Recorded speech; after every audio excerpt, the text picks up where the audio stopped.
किए हुए पाप माफ हो जाते हैं। अच्छे कर्म अलग डिपार्टमेंट, पुराने कर्म अलग डिपार्टमेंट, उनके नष्ट करने का अनुष्ठान अलग। ऐसा नहीं कि आप अच्छे कर्म कर रहे हो तो आपके बुरे कर्म नष्ट होते जा रहे हैं। नहीं, बुरे कर्म आपको दंड देंगे। अच्छे कर्म आज जो कर रहे हो कल आपको अच्छा ही देंगे, अच्छा फल देंगे, सुख देंगे, लेकिन वो बुरे कर्म नष्ट नहीं होंगे। उसके लिए अलग सिद्धांत बनाया गया है कि आपके शुभ अशुभ दोनों कर्म कैसे नष्ट हो सकते हैं, आप कैसे भगवत प्राप्ति कर सकते हैं। और आयु नहीं बढ़ती, अच्छे कर्म करने से आयु नहीं बढ़ती, क्योंकि आयु तो जो विधना ने लिख दिया छठी राव के अंक, राय घटे न तिल बढ़े रहुरे जीव निशंक, वो तो उतनी ही आयु है। हाँ, घटा सकते हो, आप संत हत्या कर दो, आप वैष्णव हत्या कर दो, कोई बड़ा अपराध कर दो तो आपकी आयु तत्काल नष्ट हो जाएगी। साधु अवज्ञा तुरंत भवानी, कर कल्याण अखिल के हानि। बढ़ा नहीं सकते। आयु जितनी है उसको ऐसे बढ़ा सकते हो कि जैसे 100 श्वासें हैं, अब आपने प्राणायाम के द्वारा 50 श्वास रोक ली तो आपकी 50 प्लस हो गई, आगे आयु बढ़ गई। बकाया वो श्वास उतनी ही रहेगी, श्वास में एक भी श्वास बढ़ने वाली नहीं है।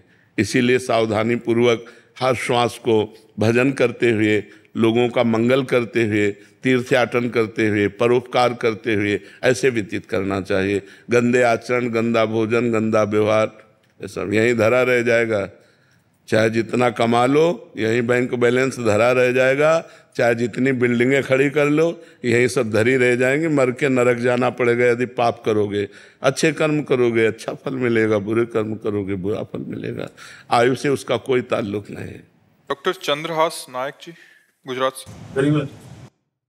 राधे राधे महाराज जी। महाराज जी, मैं पेशे से हार्ट का डॉक्टर हूं और पिछले 25 सालों से गुजरात में महाराज जी अपनी सेवाएं दे रहा हूं गरीब और मरीजों की। महाराज जी, आप पूछ रहे हैं कि कभी कभी महाराज जी शारीरिक कष्टों को तो हम दूर कर देते हैं महाराज जी, बट जो मरीज के मन के जो दुख होता है महाराज जी, उसको दूर करने का महाराज जी कभी कभी लगता है कि ये मन से इतनी पीड़ा है, इसको उससे बाहर निकलने का क्या उपाय है महाराज जी?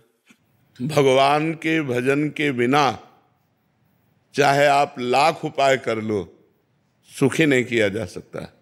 तब लगी कुशल न जीव कहूँ, सपने हूँ मन विश्राम, जब लगी भजत न राम कहूँ, शोक धाम तज काम। जब तक भगवान का भजन नहीं होगा तब तक जीव को विश्राम नहीं मिल सकता, शांति नहीं मिल सकती, आनंद नहीं मिल सकता। वो चिंतन के द्वारा कष्ट प्राप्त करता रहेगा। और अगर भगवान में चित्त लगा है तो हम आपके सामने प्रेजेंट उदाहरण हैं।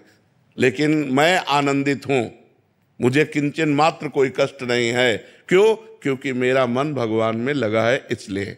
अमनदीप जी, राधे राधे। राधे राधे महाराज जी। महाराज जी, आपको ऑनलाइन सुनते सुनते नाम जप की प्रेरणा जागी, आपकी कृपा से थोड़ा साधन भजन होने लगा। फिर कुछ महीने पहले अचानक स्वास्थ्य खराब होने के चलते मृत्यु का अनुभव हुआ। ऐसा लगा कि एक श्वास भी व्यर्थ नहीं जाने दूंगा। पर धीरे धीरे मन दोबारा इधर उधर भटकने लगा और अहमता ममता जोर पकड़ गई महाराज जी। अब मतलब कैसे फिर से वापिस भजन के मार्ग पर चलने का प्रयास करूं? देखो, ये भजन मार्ग दृढ़ता पूर्वक चला जाता है। जैसे हम चढ़ाई पे चढ़ते हैं ना, तो हमें सबसे पहले ब्रेक पर ध्यान देना कि हमारी ब्रेक मजबूत है कि नहीं। क्योंकि अगर चढ़ाई पे हम चढ़ रहे हैं, हमारी ब्रेक मजबूत नहीं है तो गाड़ी भी नष्ट हो सकती है, हम बहुत बुरा फिसल सकते हैं। चढ़ाई चढ़ता जाए, ब्रेक मजबूत लगाता जाए कि हम आगे अगर नहीं बढ़ पा रहे तो हम गाड़ी को अपने वहीं रोक सकते हैं। परमार्थ का मार्ग ऐसे चला जाता है कि अगर हम आगे नहीं बढ़ पा रहे हैं, हम 6 महीना नहीं बढ़ पा रहे हैं, तो हम 6 महीना वहीं खड़े हैं जहां हम हैं, पीछे नहीं।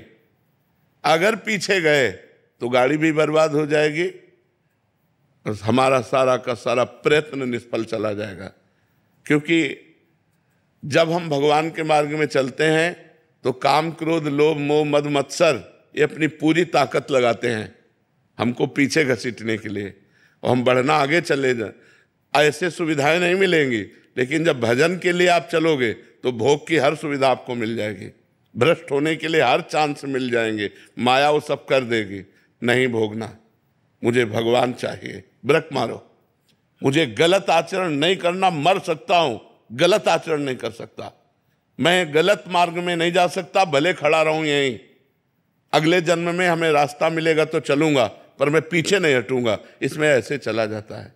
जैसे हम बचपन से इस मार्ग में है ना, तो माया के प्रभाव को देखा है, भक्ति के प्रभाव को देखा है, भगवान के दुलार को देखा है, तभी तो इस मार्ग में आगे बढ़ पाए। तो ये क्या होता है कि हम लोग थोड़ा भय उपस्थित हुआ तो हे भगवान, और जहां भय गया तो हम भोगों में लग जाते हैं। यही हमारी गलती है। अगर हम 10 माला जप करने लगे हैं तो 9 नहीं होने देंगे, चाहे सुख आवे या दुख आवे, चाहे शरीर स्वस्थ रहे या अस्वस्थ रहे। अपनी नियमावली यदि हम दृढ़ रखेंगे तो भजन मार्ग में आगे बढ़ पाएंगे, नहीं बढ़ पाएंगे। भजन मार्ग में बहुत कठिनता है।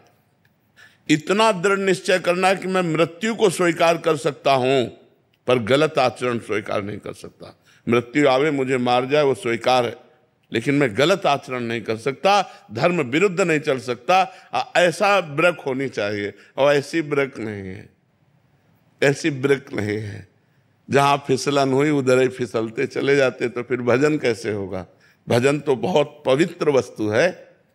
जब तक मन हमारा, इंद्रियां हमारी, विचार हमारे पवित्र नहीं होंगे तब तक भजन कैसे हो सकता है? पापवंत कर सहज स्वभाव, भजन मूर्ते भाव न काऊ। सबसे कठिन बात है संसार में मन को भगवान में लगाना, और ये नियमावली के द्वारा ही लग सकता है।